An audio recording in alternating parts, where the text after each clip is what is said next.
On a frigid February morning in 1943, radio operators at German High Command received the final transmission from the once mighty 6th Army from the shattered ruins of a tractor factory in Stalingrad. The message was short. The Russians are at the door. We are preparing for the final battle. Long live Germany. Hours later, silence. The army that Hitler once boasted could storm the heavens had ceased to exist. What happened at Stalingrad wasn't just another battle. It was the moment when the seemingly unstoppable Nazi war machine finally met its match, a psychological breaking point from which the Third Reich would never fully recover. The Soviet victory didn't just save a city on the Volga, it rewrote the future of human civilization. But the story of Stalingrad isn't just about military tactics or casualty figures, though we'll explore those in depth. It's about human endurance pushed beyond imaginable limits. It's about how the fate of millions hinged on decisions made in bunkers and bombed out buildings. And perhaps most importantly, it's about how a single battle can become a hinge upon which world history turns. I'm going to take you through this pivotal moment in history, analyzing not just what happened, but why it happened and what it means for our understanding of warfare, leadership, and human resilience, using recently declassified documents, forgotten testimonies, and cutting-edge historical analysis. We'll piece together a comprehensive picture of this decisive confrontation. Before the first German soldier set foot in Stalingrad, the city was home to nearly 500,000 civilians. When the battle ended, barely won, 500 remained. The human costs were staggering. Approximately 800 were Axis soldiers and 1 million Soviet soldiers dead, wounded, or captured. Behind these numbers lie individual stories of courage, desperation, and suffering that we'll explore throughout this video. As the German 6th Army commander Friedrich Paulus would later confess from Soviet captivity, Stalingrad was not just a defeat, it was a revelation. We discovered the limits of what we thought was limitless power. To understand how this apocalyptic battle unfolded, we need to first understand the strategic context that brought two of history's most formidable military forces into this fateful collision. By the spring of 1942, the German invasion of the Soviet Union Operation Barbarossa was nearly a year old. Initially conceived as a rapid campaign that would knock the USSR out of the war in just a few months, Barbarossa had instead evolved into a grinding war of attrition that was slowly bleeding the Wehrmacht dry. The statistics tell a sobering story about the German position. When Barbarossa began in June 1941, the Wehrmacht deployed 8 million men, 350 tanks, and 770 aircraft across a 800-mile front. By early 1942, German casualties had reached nearly 1 million men. Tank strength had dropped to barely 30% of initial levels. Yet despite these losses, the situation wasn't entirely bleak for the Germans. They had captured enormous territory, nearly 600 square miles, and taken over 3 million Soviet prisoners. Key industrial regions like Ukraine were under German control, and Soviet losses in men and material far exceeded Germany's. The Red Army, though still fighting, had been badly mauled. But the central objective of Barbarossa, the destruction of the Soviet Union as a functioning state, remained elusive. Moscow had not fallen. The Red Army continued to field new divisions despite catastrophic losses, and American Lend-Lease aid was beginning to flow into the USSR, bolstering Soviet industrial capacity.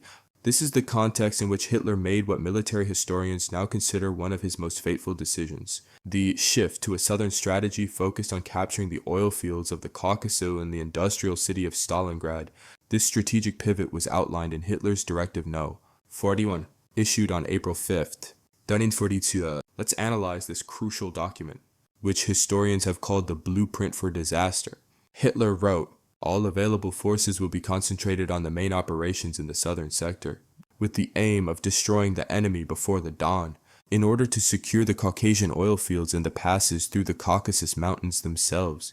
This directive revealed a fundamental contradiction in German strategic thinking. Hitler wanted both the oil fields and Stalingrad, but as military historian David Glantz has pointed out, this created a fatal dispersion of forces. The German army simply lacked the manpower to achieve both objectives simultaneously. Why was Hitler so fixated on Stalingrad? The city itself, named after the Soviet leader, certainly had psychological value, but its strategic importance was far more practical. Situated on the western bank of the Volga River, Stalingrad was a crucial transportation hub. The Volga carried 60% of Soviet oil shipments and served as a vital supply route. Additionally, Stalingrad housed important factories producing tanks and other war material. The German offensive towards Stalingrad and the Caucasus codenamed Operation Blue Fall Blau, began on June 28, 1942. Initially, things went well. Soviet forces retreated before the German onslaught, sometimes in disarray. By July 23rd, the Germans had captured Rostov-on-Don, a major city and transportation hub. The road to the Caucasus seemed open, but as we'll see, this early success masked fundamental weaknesses in the German position, weaknesses that would eventually prove fatal. It's worth emphasizing just how much Hitler was gambling on Operation Blue.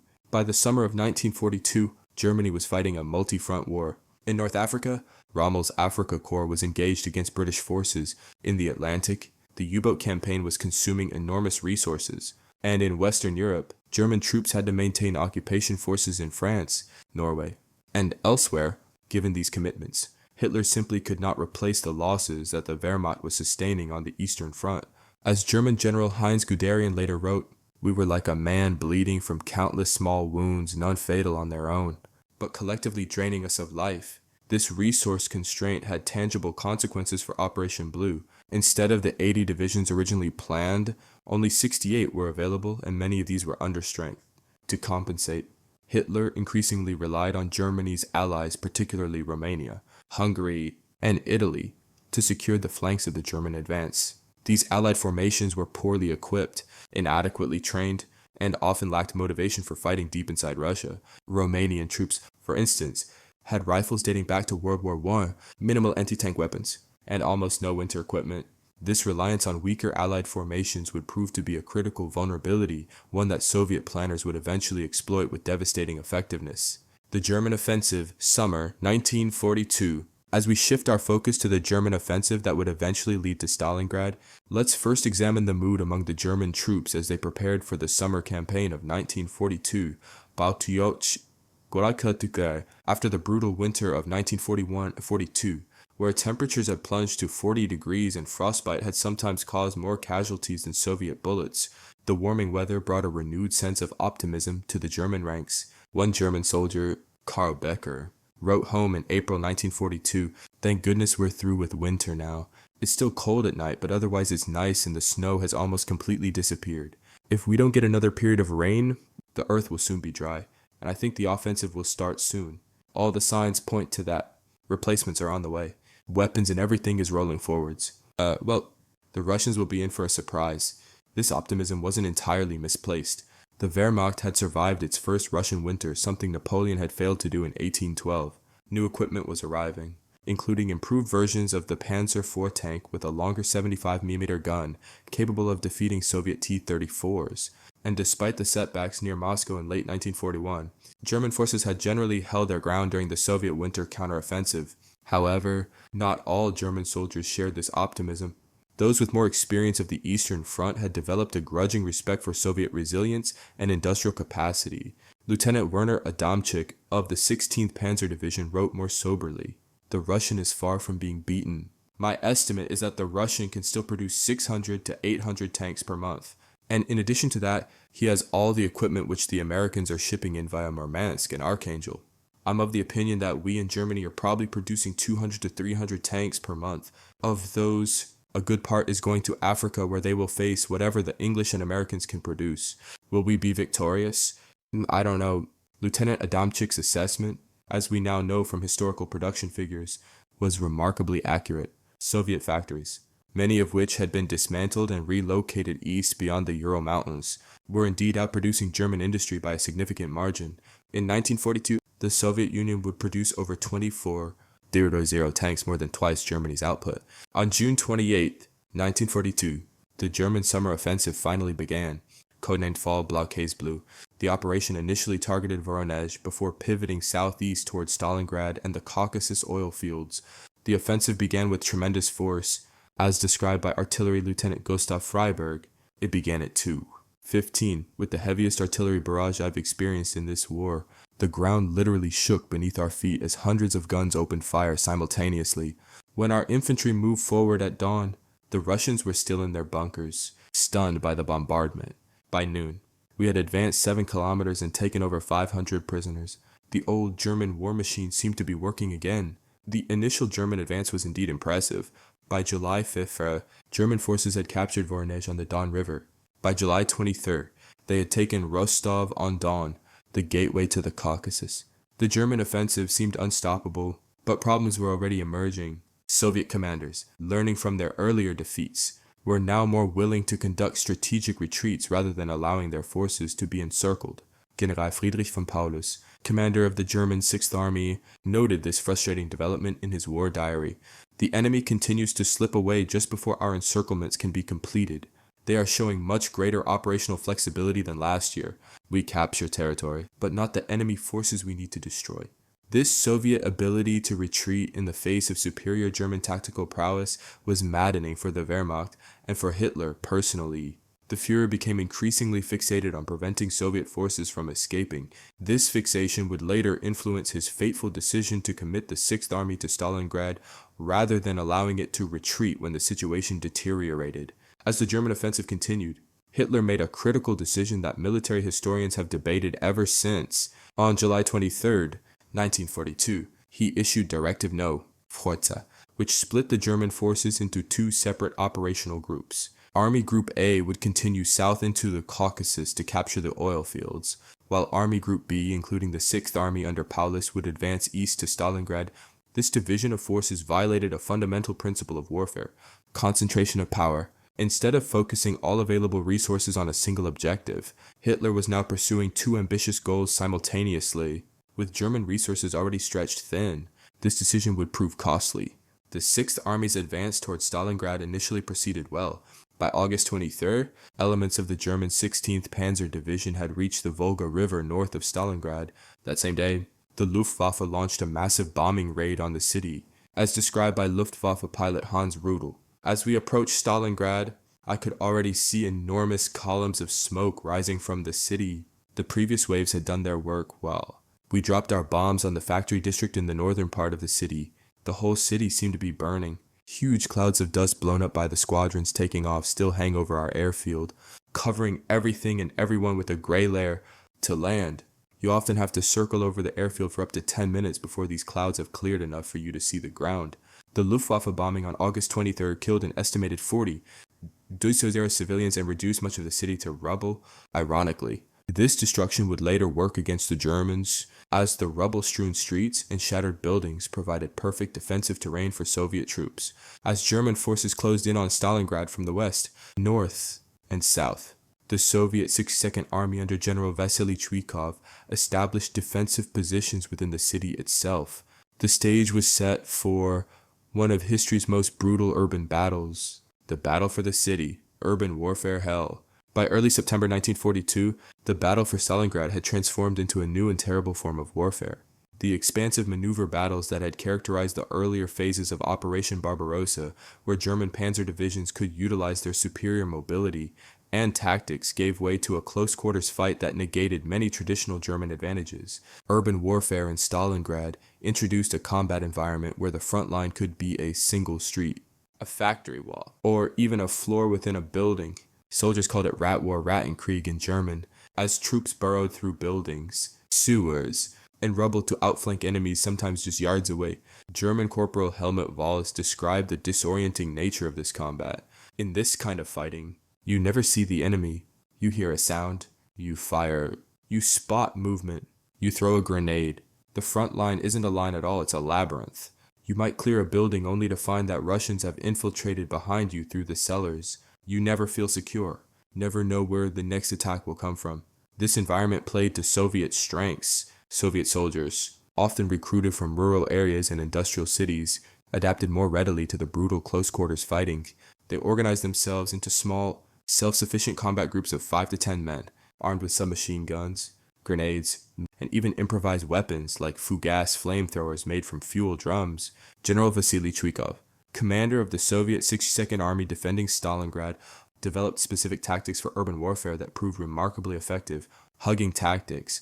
Soviet troops would stay as close as possible to German positions, sometimes within 50-100 meters, negating German advantages in artillery and air support. The Luftwaffe couldn't bomb Soviet positions without risking German troops. Strong point defense. Key buildings were transformed into fortresses, with firing positions on multiple floors, minefields surrounding them, and interlocking fields of fire.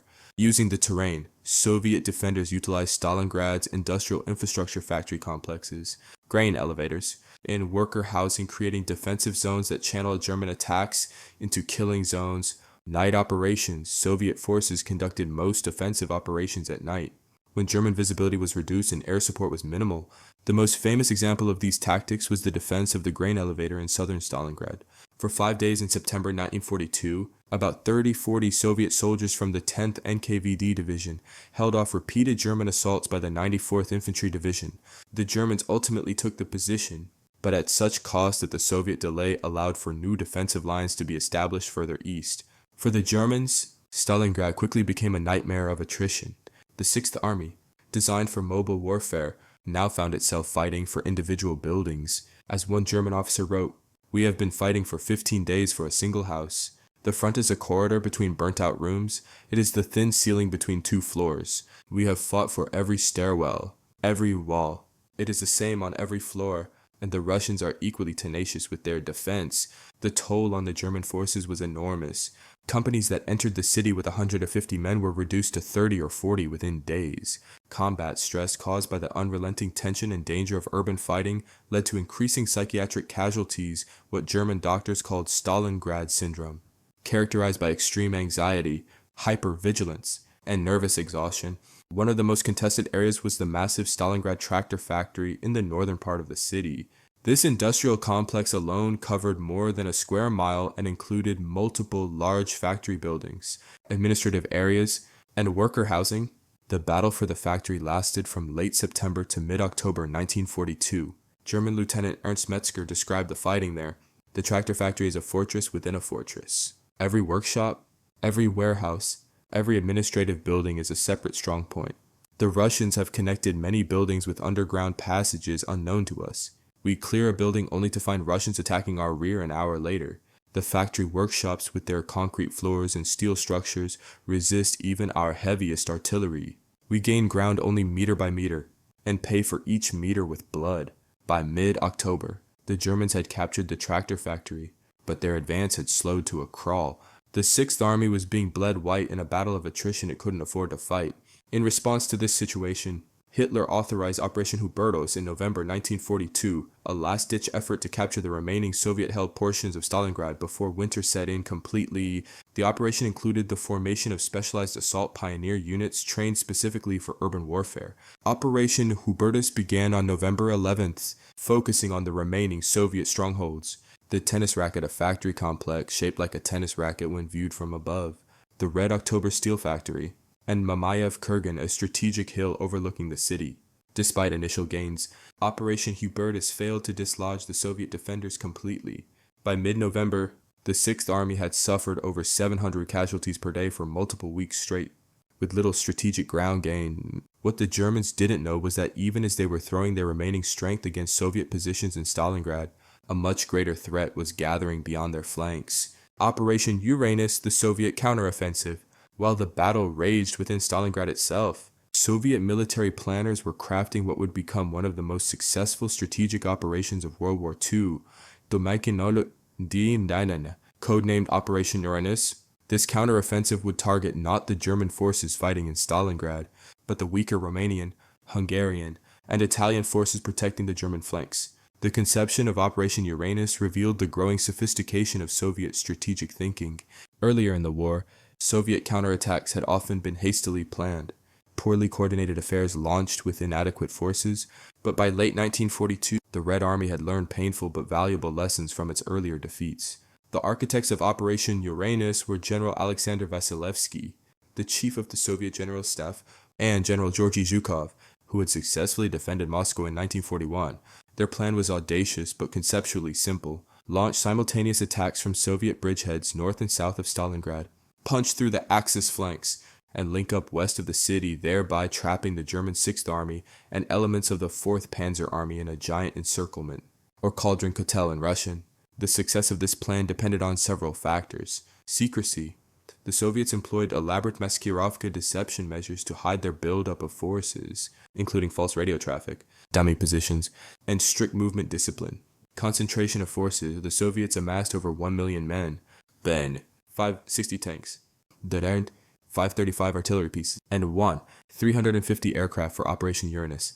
Whether the Soviets deliberately waited for winter conditions that would neutralize German air superiority and mobility. Exploiting enemy weaknesses, the operation specifically targeted the Romanian 3rd and 4th Armies, which were known to be poorly equipped, especially in terms of anti-tank weapons. On November 19th, 1942, at 7:30 a.m., Operation Uranus began with a massive artillery barrage against Romanian positions northwest of Stalingrad. Soviet accounts describe more than 500 guns firing simultaneously, creating a wall of fire and destruction 25 miles wide. Colonel Nikolai Krylov, chief of staff of the 62nd Army, recalled the beginning of the offensive. The earth literally trembled under the impact of thousands of shells and rockets. From our observation post, I could see the entire Romanian front line disappear in explosions and smoke.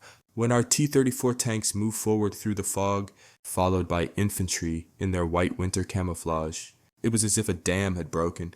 The Romanians fought bravely in some sectors, but their light anti-tank guns couldn't stop our armor. The Romanian forces, despite fighting courageously in many instances, were simply outgunned.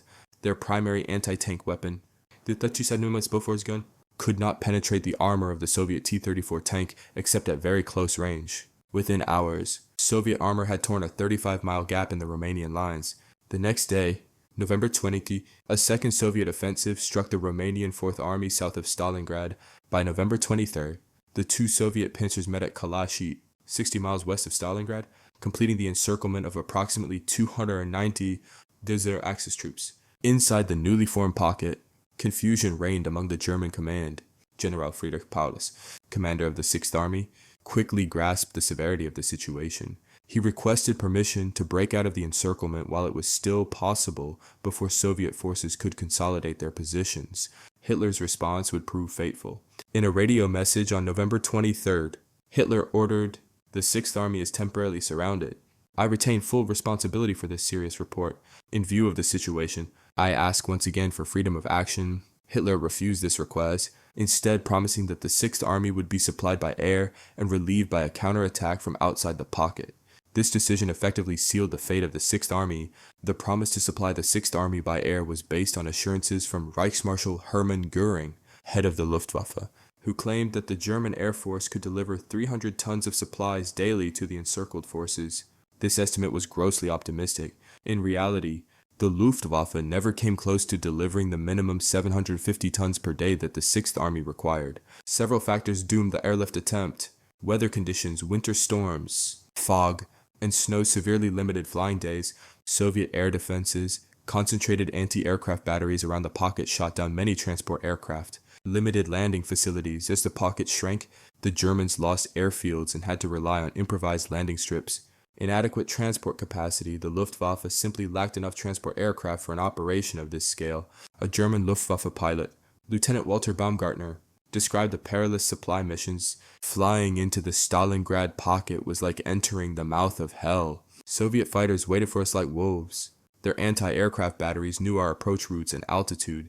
Even when we reached the pocket, landing was a nightmare. Cratered runways, no proper lighting, and constant artillery fire. Of the 16 aircraft in my transport group that began these missions in December, only 3 survived until January. While the airlift failed, German forces outside the pocket attempted to mount a relief operation.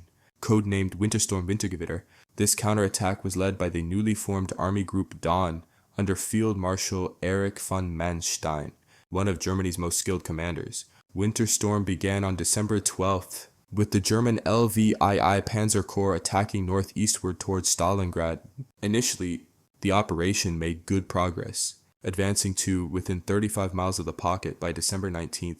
At this critical juncture, Paulus could have attempted a breakout to meet Manstein's relief force. Many of his senior officers urged him to do so, even without Hitler's permission. But Paulus, a methodical officer known for strict adherence to orders, refused to disobey Hitler's explicit command to hold position. Meanwhile, the Soviet command responded to Winterstorm by launching another major offensive, Operation Little Saturn.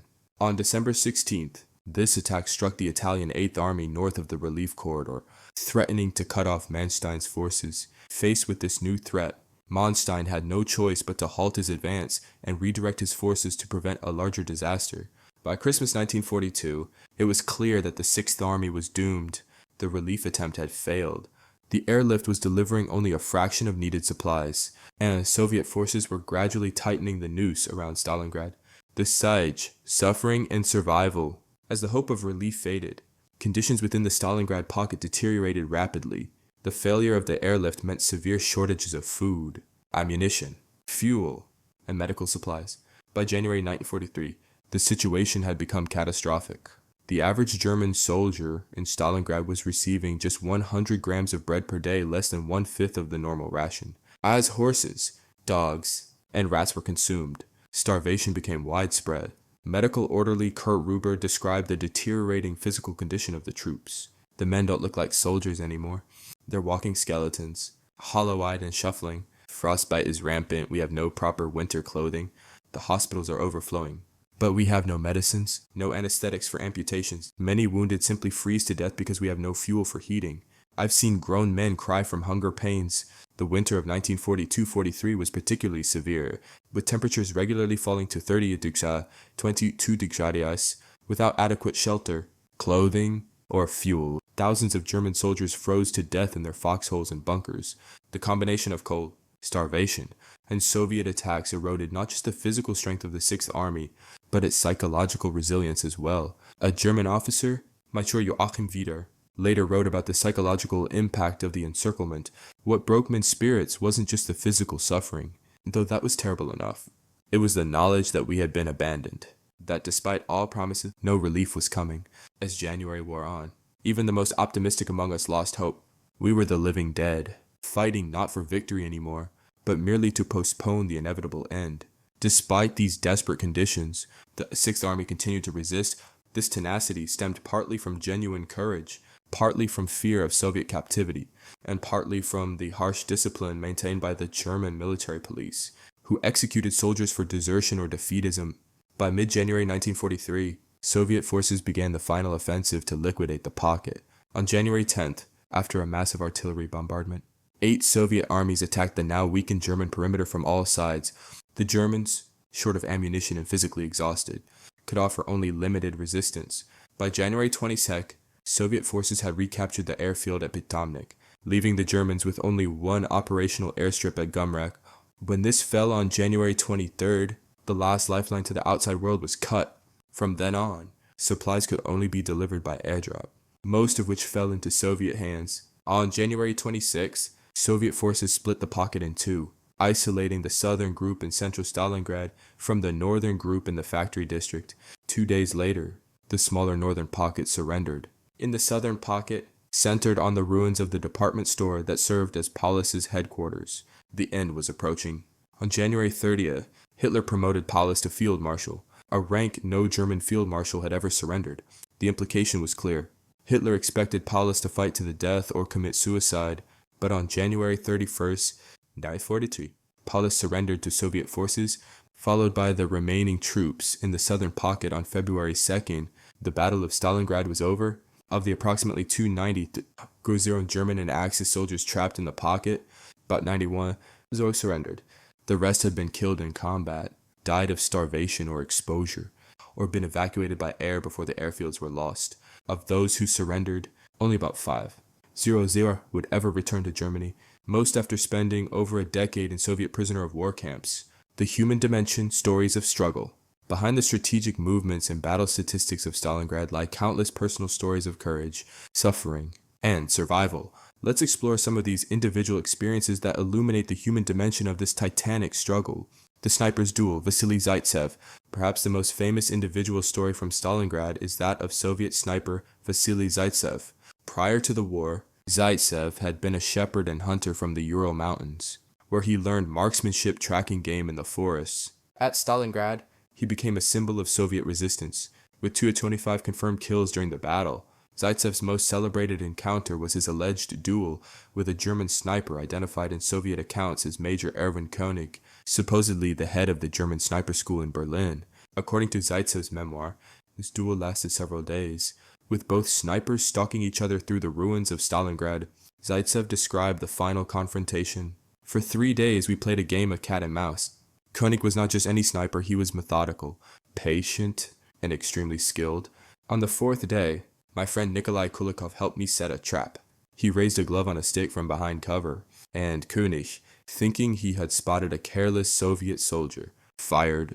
That single shot revealed his position, a flash of light reflecting from his scope. I fired immediately and saw him slump forward. When we reached his position, we found a German officer with a precision rifle and a logbook recording his kills. While modern historians debate whether this specific duel actually occurred as described, no German records confirm Koenig's existence. What's undeniable is the crucial role snipers played in the urban battlefield of Stalingrad. Both sides deployed hundreds of snipers, turning the ruined city into a deadly hunting ground where any exposed movement could mean instant death. The Madonna of Stalingrad, Kurt Reuber. Not all stories from Stalingrad revolve around combat. In a German bunker during Christmas 1942, a military doctor named Kurt Reuber created what became known as the Madonna of Stalingrad on the back of a Soviet map. Using charcoal, Reuber drew a mother and child, surrounded by the words light, life, love in German. Reuber, who had been a pastor before the war, wrote about his creation.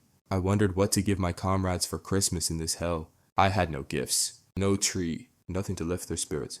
So I found this old Russian map and drew the Madonna. As I drew, men gathered around silently watching. For a few moments, there in that bunker with death all around us, I felt we had found a moment of peace. The Madonna became our altar and our comfort. The drawing was one of the last items flown out of the Stalingrad pocket before the final surrender. Reuber himself died in a Soviet prisoner of war camp in 1944, but his Madonna survived and is now displayed in the Kaiser Wilhelm Memorial Church in Berlin, a powerful symbol of humanity persisting in the midst of war's devastation. The Soviet women of Stalingrad, often overlooked in accounts of the battle, are the contributions of Soviet women, thousands of whom served in combat roles or in crucial support functions. Sniper Ludmila Pavlichenko, already famous for her 309 confirmed kills, many from earlier battles, served as an instructor and propaganda figure during Stalingrad, training new snipers for the urban fighting. Perhaps most remarkable were the Soviet women who served as anti-aircraft gunners around Stalingrad. Senior Lieutenant Vera Krasnoshchekova commanded an all-female anti-aircraft unit that shot down 14 German aircraft during the battle. In a post-war interview, she recalled, "We were all volunteers, mostly girls who had just finished school. The youngest was 17, the oldest 23. None of us weighed more than 55 kilograms, yet we had to handle 15-kilogram shells and operate guns designed for men.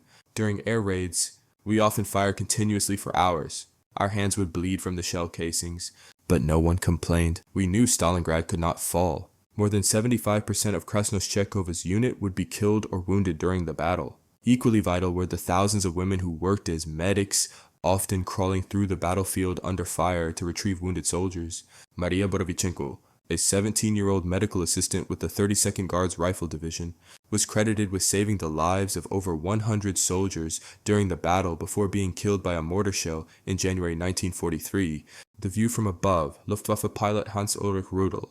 Not all personal accounts from Stalingrad come from those who fought on the ground. Luftwaffe pilot Hans-Ulrich Rudel flew over 500 combat missions over Stalingrad, providing a unique perspective on the battle's progression. Rudel, flying the Junkers Ju-87 Stuka dive bomber, described the transformation of the city over the months of fighting. In August, when we first bombed Stalingrad, it was still recognizable as the city factories, residential areas, parks. By October, it had become a landscape of the moon, just endless rubble, with the occasional wall still standing. By December, looking down, I could no longer distinguish streets or city blocks, just impact craters and trenches in a sea of debris. At night, the fires made it look like a volcano. I remember thinking, this is what the end of the world must look like. Rudel also witnessed the collapse of the German position from his cockpit. Flying resupply missions to the pocket in January was heartbreaking. We would drop supplies, knowing it wasn't nearly enough. From the air, we could see the pocket shrinking day by day. Soviet tanks were visible on all sides, closing in. The radio calls from the ground became increasingly desperate, first requesting ammunition and medicine, then just food, and finally just asking us to evacuate the wounded. I've never felt so helpless. These individual stories help us understand that Stalingrad wasn't just a clash of impersonal forces, it was a human tragedy and triumph experienced by hundreds of thousands of individuals whose lives were forever marked by what they endured in that ruined city on the Volga. The aftermath and consequences. The German defeat at Stalingrad sent shockwaves through the Third Reich and fundamentally altered the course of World War II. The immediate military consequences were severe: loss of irreplaceable manpower. Note, the destruction of the Sixth Army represented the loss of Germany's most experienced troops. The 91 0 prisoners included 22 generals and over 500 officers, human capital the Wehrmacht could not replace.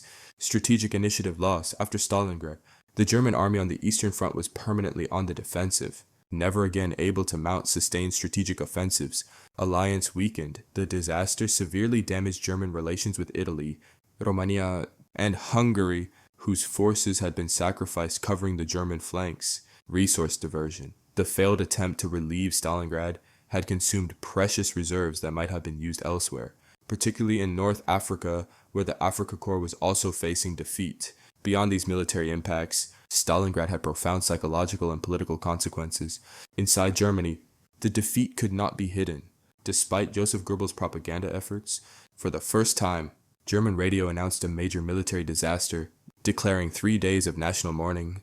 This public acknowledgement marked a turning point in German civilian morale. As historian Ian Kershaw noted, before Stalingrad, Germans believed victory might still be possible. After Stalingrad, the question became not if Germany would lose, but when and how badly. In German-occupied territories, Stalingrad sparked increased resistance activity. In France, the Maquis resistance group saw a surge in recruits. In Yugoslavia, Tito's partisans intensified their operations against German forces. The psychological impact was especially pronounced in Italy, where disillusionment with Mussolini's war accelerated. For the Soviet Union, Stalingrad represented not just a military victory, but a powerful symbol of national resilience. Soviet propaganda skillfully utilized the triumph to bolster civilian morale and galvanize further sacrifice for the war effort. Stalin, who had refused to leave Moscow during the darkest days of 1941, emerged from Stalingrad with enhanced prestige both domestically and internationally. The international impact was equally significant. For the Western Allies, Britain and the United States, Stalingrad demonstrated that Nazi Germany could be defeated decisively on land. It strengthened the Anglo-American commitment to opening a second front in Western Europe, which would eventually materialize as the Normandy landings in June 1944 in neutral countries, especially Sweden, Turkey, and Spain. Stalingrad prompted a reassessment of their relationships with Germany. Swedish iron ore shipments to Germany declined. Turkish diplomacy became noticeably cooler, and Franco's Spain began a gradual distancing from its earlier pro-Axis stance. Perhaps most importantly, Stalingrad marked the point where the war's outcome, previously uncertain, began to seem inevitable. Winston Churchill captured this sentiment when he declared in February 1943, "This is not the end. It is not even the beginning of the end, but it is, perhaps, the end of the beginning." Militarily, the Soviet victory at Stalingrad was quickly followed by further offensives. The Red Army liberated Kursk in February 1943, setting the stage for the enormous tank battle at the Kursk salient in July, the largest armored confrontation in history, which resulted in another Soviet victory. By the end of 1943, the Red Army had liberated most of Ukraine and was approaching the pre-war Soviet borders. The momentum generated at Stalingrad never fully dissipated, carrying Soviet forces eventually to Berlin in April 1945. For the city of Stalingrad itself, the battle left an indelible mark. Of approximately 500 pre-war inhabitants, barely 500 civilians remained alive in the city at the battle's end. 90% of the city's buildings had been destroyed. The industrial base that had made Stalingrad an important production center was completely devastated. Yet from these ruins, the city would eventually be rebuilt, a process that took more than a decade. In 1961, the city was renamed Volgograd as part of Khrushchev's de-Stalinization campaign, but the battle would forever be known as Stalingrad. Today, the massive statue the motherland calls on Mamayev Kurgan stands as a 172-foot monument to the Soviet victory and the sacrifices made to achieve it. Military lessons from Stalingrad. Stalingrad offers enduring lessons in military strategy, leadership, and the nature of modern warfare that remain relevant today. The dangers of mission creep and divided objectives. Hitler's fatal error in Operation Blue was attempting to achieve too many objectives, simultaneously capturing both the Caucasus oil fields and Stalingrad with insufficient forces. This violation of the principle of concentration of force created vulnerabilities that the Soviets ultimately exploited. Modern military planners still study this example as a classic case of mission creep. where operational goals expand beyond available resources. The lesson is clear. Strategic focus and realistic assessment of capabilities are essential to military success. The critical importance of logistics. The German defeat at Stalingrad was, in many ways, a logistical failure. The Wehrmacht's supply lines stretched over 0 miles from Germany to Stalingrad, vulnerable to partisan attacks and weather disruption. When the Sixth Army was encircled, the Luftwaffe's inability to supply it adequately sealed its fate. This demonstrates the military maxim that amateurs talk tactics, but professionals study logistics. No matter how skilled the fighting force, it cannot succeed without secure supply lines delivering the necessary material. 3. The tactical challenges of urban warfare. Stalingrad revealed how urban environments can neutralize technological and tactical advantages. The German Blitzkrieg doctrine, so effective in open terrain, became almost irrelevant in Stalingrad's rubble-filled streets and shattered buildings. Tank advantages were negated, air support was complicated, and combat devolved into small unit actions where superior numbers and simple weapons often prevailed. This lesson has been repeatedly reinforced in later urban battles. From Hugh City to Fallujah to Mariupol cities remain the most challenging environments for modern military operations. For the value of operational flexibility, Soviet success at Stalingrad stemmed partly from strategic patience and operational flexibility. Rather than committing everything to a frontal defense of the city, Soviet commanders maintained substantial reserves that were used decisively in Operation Uranus. This ability to absorb initial defeats while preparing counteroffensives represents a sophisticated approach to operational art. The impact of leadership decisions under stress. The contrasting leadership styles of Hitler and Stalin significantly influenced the battle's outcome. Hitler's rigid insistence that the Sixth Army stand fast, refusing permission for a breakout attempt, doomed German forces. Stalin, by contrast, delegated significant operational authority to commanders like Zhukov and Vasilevsky, allowing them to develop and execute the successful encirclement plan. This demonstrates how leadership under pressure, particularly the balance between centralized control and delegated authority, can determine battlefield outcomes. 6. The role of industrial capacity in modern warfare. Stalingrad highlighted the decisive importance of industrial production in sustaining modern combat operations. The Soviet ability to produce more tanks, aircraft, and artillery than Germany, despite having lost significant industrial territories early in the war, provided the material foundation for victory. This relationship between industrial capacity and military power has only grown stronger in subsequent conflicts, with logistical sustainability often proving more decisive than tactical brilliance. 2. The psychological dimension of warfare. Finally, Stalingrad demonstrated the crucial role of morale, will, and psychological factors in determining military outcomes. The Soviet defenders' tenacity, fighting for their homeland against an invader, provided motivation that often overcame material disadvantages. Conversely, the psychological collapse of the encircled German forces, as they realized relief would not come, accelerated their defeat. Modern military doctrine increasingly recognizes that warfare is not just a physical contest, but a psychological one, where perception, will, and narrative can prove as important as firepower.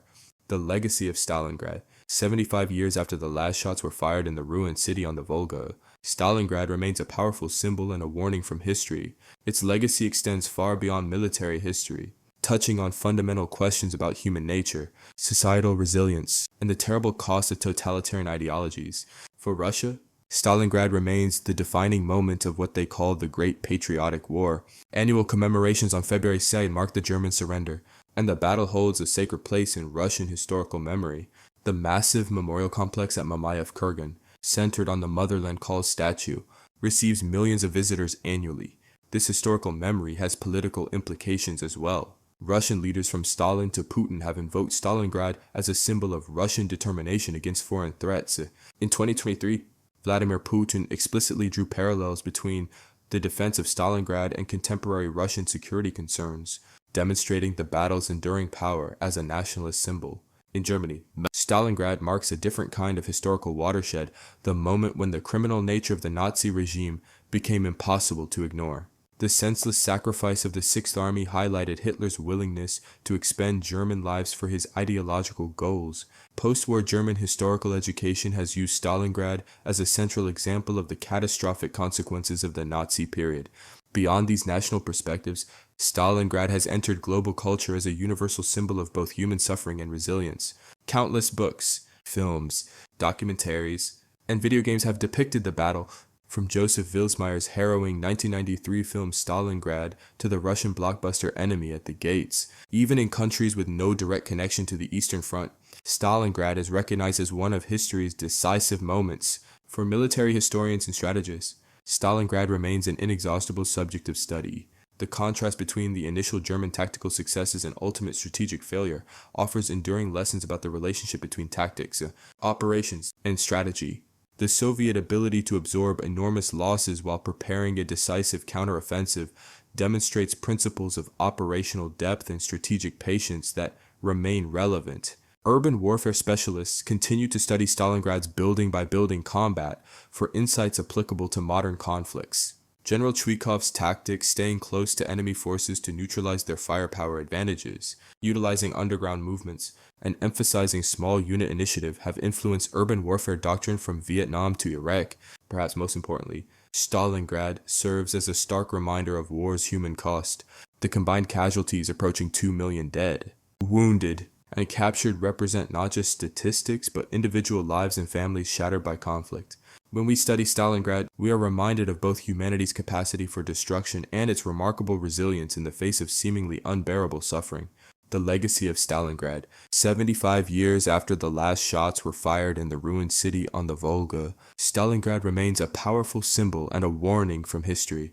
Its legacy extends far beyond military history, touching on fundamental questions about human nature, societal resilience, and the terrible cost of totalitarian ideologies. For Russia, Stalingrad remains the defining moment of what they called the Great Patriotic War. Annual commemorations on February 2nd mark the German surrender, and the battle holds a sacred place in Russian historical memory. The massive memorial complex at Mamayev Kurgan, centered on the Motherland Calls statue, receives millions of visitors annually. This historical memory has political implications as well. Russian leaders from Stalin to Putin have invoked Stalingrad as a symbol of Russian determination against foreign threats. In 2023, Vladimir Putin explicitly drew parallels between the defense of Stalingrad and contemporary Russian security concerns, demonstrating the battle's enduring power as a nationalist symbol. In Germany, Stalingrad marks a different kind of historical watershed, the moment when the criminal nature of the Nazi regime became impossible to ignore. The senseless sacrifice of the Sixth Army highlighted Hitler's willingness to expend German lives for his ideological goals. Post-war German historical education has used Stalingrad as a central example of the catastrophic consequences of the Nazi period. Beyond these national perspectives, Stalingrad has entered global culture as a universal symbol of both human suffering and resilience. Countless books, films, documentaries, and video games have depicted the battle.